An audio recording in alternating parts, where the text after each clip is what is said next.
People often speak of Radha's pain, her waiting, her silence, her tears that never fell where the world could see them. But very few speak of Krishna's pain, because we are taught that gods do not ache the way humans do.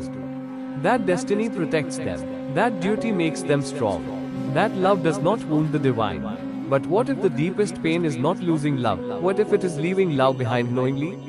This is not the story of a god choosing greatness.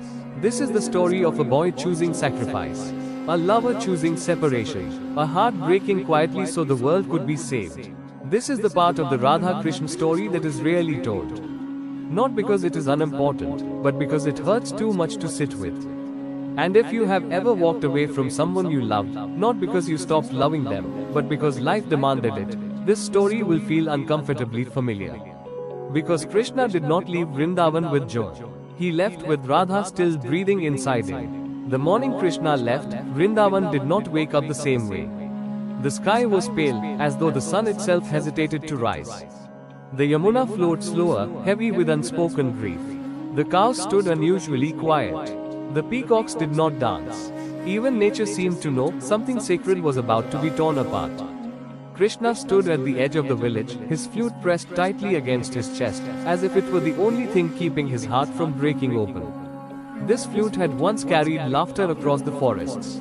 Today, it felt unbearably heavy in his hands. Radha did not come to stop him. And that hurt more than he had imagined. Krishna had prepared himself for many endings. Radha crying, Radha questioning him, Radha asking him to stay. He had prepared himself for her pain. But Radha's silence, that silence shattered him. She stood far away, hidden among the trees of Vrindavan, watching him from a distance she had never kept before.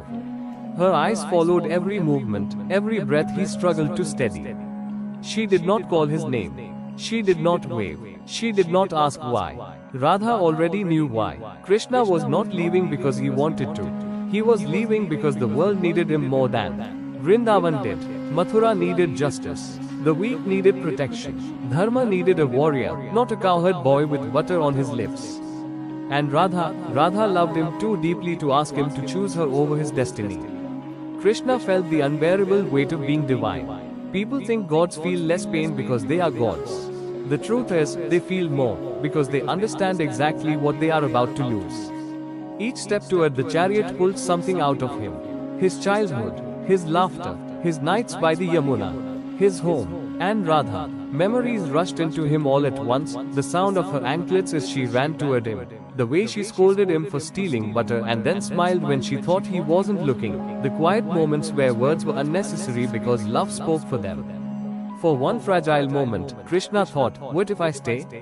What if I choose love over duty? But even as the thought formed, he knew the answer. If he stayed, the world would suffer. If he left, he would suffer. Krishna chose the pain that would save others. Radha felt that choice ripple through the air. Her heart tightened, but her face remained calm. She understood something even Krishna struggled with. True love does not bind. It does not beg. It does not demand. Love lets go without resentment. As the chariot began to move, Krishna did something no one noticed. He closed his eyes. Because if he looked at Vrindavan one last time, he knew he would not have the strength to leave. Inside him, the cowherd boy cried. Not the god, not the strategist, not the future king. The boy who loved Radha with a love so pure it frightened even the heavens. Tears welled up, but Krishna did not let them fall. Not because he was strong, but because he was afraid. Afraid that if even one tear escaped, it would pull him back to her forever. Radha finally turned away, not in anger, not in pride, but because she could not watch him disappear. And that was Krishna's greatest pain. Years passed, kingdoms rose, wars were fought, songs were sung of Krishna's wisdom, his victories, his miracles. The world saw him as complete, powerful, untouched. But every night, when the palace fell silent, Krishna would sit alone. He would lift his flute and stop, because every note reminded him of Radha. The flute that once danced with joy now trembled in his hands. Music still came, but it carried longing. A sadness so gentle, so deep, only the broken could hear it. Krishna never returned to Vrindavan. Not because he forgot, but because if he went back, he would no longer belong to the world. He would belong only to Radha. And Radha, Radha lived her life in quiet devotion. She did not curse fate. She did not blame Krishna. She did not wait at the door every day. She carried him within her. When people asked her if she missed him, she smiled softly and said, "How can I miss what has never left me?" Krishna felt that answer across time and distance. In moments of unbearable loneliness, he whispered her name, not as a lover, but as a prayer. Because Radha was no longer someone he loved. She had become who he was. This is the truth few speak of. Krishna did not leave Radha behind. He carried her into every battle, every decision, every silence.